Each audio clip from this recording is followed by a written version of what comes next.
Welcome once again.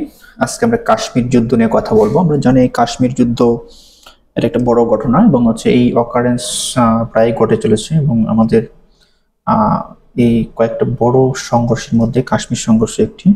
ওয়ার্ল্ডের যে কয়েকটি আলোচিত ঘটনা রয়েছে তার মধ্যে এটি একটি। আমরা জানি কাশ্মীর নিয়ে হচ্ছে কয়েকটি দেশ এখানে বিবাদে জড়িয়ে পড়ে।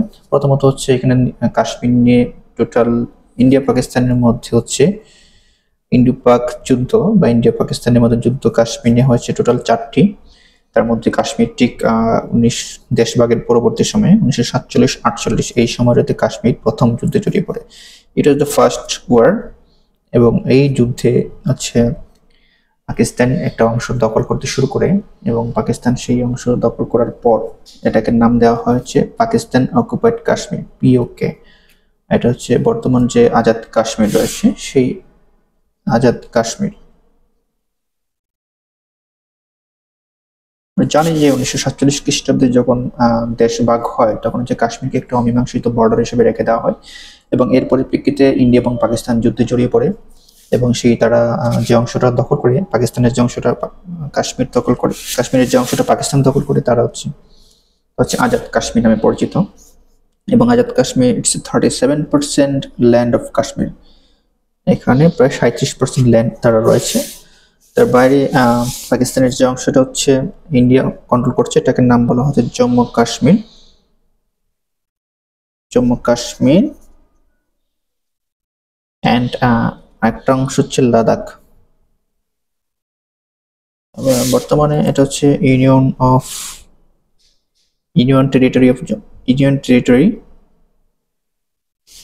টেরিটরি অফ জম্মু কাশ্মীর এবং ইউনিয়ন টেরিটরি অফ লাদাখ, এই দুইটা কেন্দ্রশাসিত অঞ্চল হিসেবে রয়ে গিয়েছে। কারণ হচ্ছে আমরা রিসেন্ট যে চেঞ্জ হয়েছে অক্টোবর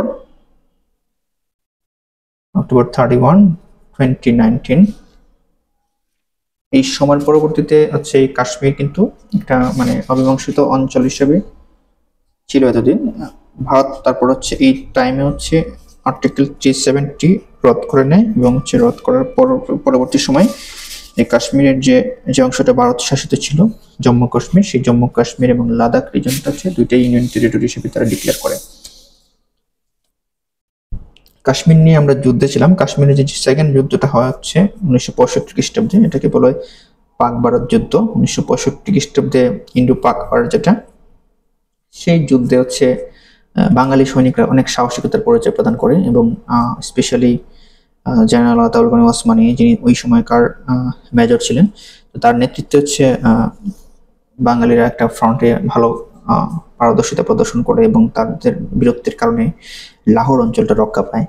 এবং এই সময় কিন্তু পাকিস্তান এবং ভারতের যুদ্ধটা পরবর্তীতে একটি শান্তি চুক্তির মধ্যে 1966 খ্রিস্টাব্দে, যেটাকে তাশখান্ত শান্তি চুক্তি বলে, সেই তাশখান্ত শান্তি চুক্তির মধ্য দিয়ে কিন্তু এই যুদ্ধটা মীমাংসা হয়। তারপর হচ্ছে এটা একটা মানে অমীমাংসিত যুদ্ধ হিসেবে শেষ হয়। তারপর হচ্ছে 1971, সেই 1971 সালে আমরা জানি যে বাংলাদেশ ইস্যুকে কেন্দ্র করে হচ্ছে ইন্ডিয়া এবং পাকিস্তানের মধ্যে যে যুদ্ধ হয়, সেই যুদ্ধটা কিন্তু শুধুমাত্র যে এই দুই অংশের সীমাবদ্ধ ছিল তা না।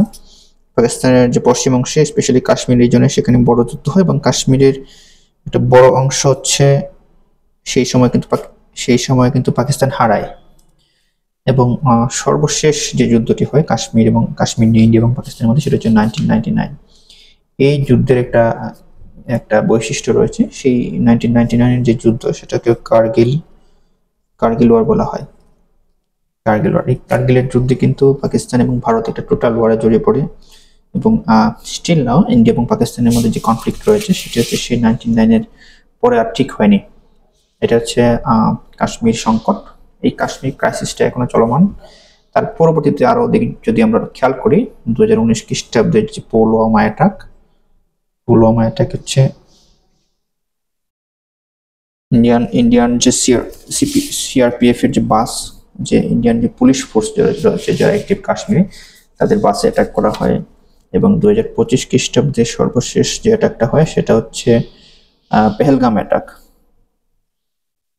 অ্যাটাক মূলত যে তীর্থযাত্রীদের উপর করা হয়। এই তীর্থযাত্রীদের উপর পেহেলগাম অ্যাটাক করা হয় এবং এই অ্যাটাকের পরিপ্রেক্ষিতে হচ্ছে ভারত বর্তমানে একটা কোণঠাসা অবস্থায় রয়েছে। So they are planning something big, that's all.